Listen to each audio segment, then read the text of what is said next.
आप सभी को अहोई अष्टमी की बहुत बहुत शुभकामनाएं। आप लोग व्रत किए नहीं किए बताइएगा ज़रूर। हेलो दोस्तों, नमस्कार। कैसे हो आप लोग बताइएगा ज़रूर। उम्मीद करते हैं आप सब अच्छे होंगे और अपने कामों में व्यस्त होंगे। और आज है अहोई अष्टमी। जैसे करवा चौथ का व्रत होता है वैसे अहोई अष्टमी होता है, बच्चों के लिए होता है। आप लोग माताएं बहनें किए नहीं किए बताइएगा ज़रूर। और आज है अहोई अष्टमी बच्चों के लिए। और शाम के हो गई 4 और ये देखिए हम लोग सब बैठ के कहानी सुन रहे हैं।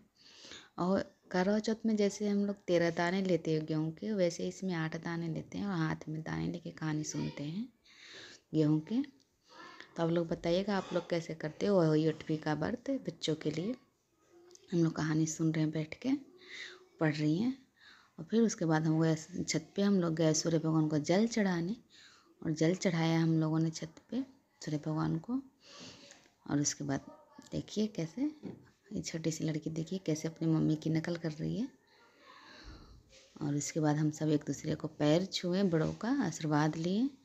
जो बड़े थे उनके पैर छुए, जो बराबर के थे उनके गले मिले। और ये हो गई शाम की 6 बजे की पूजा की तैयारी।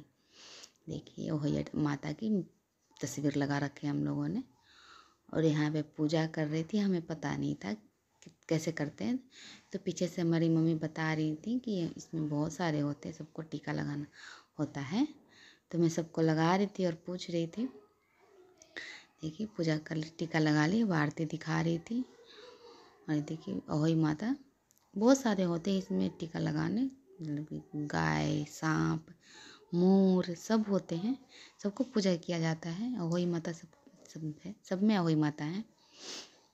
तो आप लोग कमेंट करके बताइएगा ज़रूर आप लोग को अहोई माता का व्रत कैसा लगा और आप लोग कैसे करते हो। और आरती करने के बाद फिर माता जी को भोग लगाएंगे।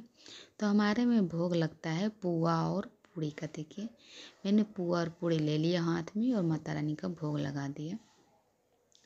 तो आप लोग बताइएगा आप लोग की तरफ किस चीज़ से भोग लगता है अहोई माता का। हमारी तरफ तो पुआ और पूड़ी रहती है, ये दोनों से ही भोग लगता है।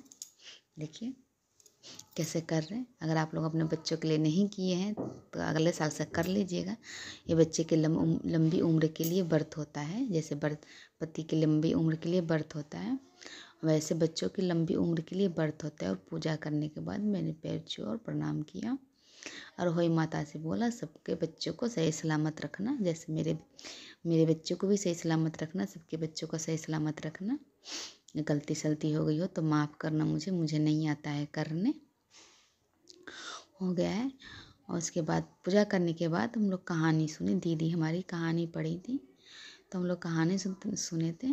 और हमारी मम्मी नीचे नहीं बैठ पाती हैं इसलिए वो कुर्सी पे बैठी हैं, चेयर पे। देखिए कैसे कहानी पढ़े हम लोगों ने। फिर आपस में 3 जने थे, हम लोग 3 जने आपस में ही कहानी पढ़ लिए। कहानी का पढ़ने के बाद उसके बाद हम लोगों ने आरती किया। और देखिए आरती हम लोग कर रहे थे, पहले दीदी करी, फिर मम्मी करी, उसके बाद फिर मैं करी। हम सब लोगों ने, तीनों जने ने आरती किया अच्छे से। हमारा पूजा अच्छे से हो गया था दोस्तों। ये करना पड़ता है दोस्तों, जैसे पति की लंबी उम्र के लिए करते हैं वैसे बच्चों के लिए भी तो करना पड़ता है ना। देखिए जैसे करवा चौथ में हम चांद देख के पूजा करते, इसमें तारे देख के पूजा करते हैं। तो हमने तारों को दिया दिखा दिया और अब मैं भोग लगा रही हूँ पुआ और पूड़ी का, तारे का।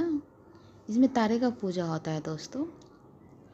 और देखिए हमारी मम्मी पूजा कर ली थी और जल चढ़ा रही हैं। और उसके बाद अब मैं जल चढ़ाऊँगी।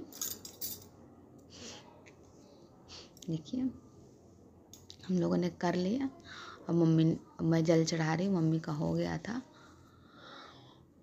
अब मैं कर रही हूँ। इसमें तारे का पूजा होता है दोस्तों, इसमें चंदा को नहीं होता, तारे का पूजा होता है। तो यही होता है अहोई अष्टमी का व्रत।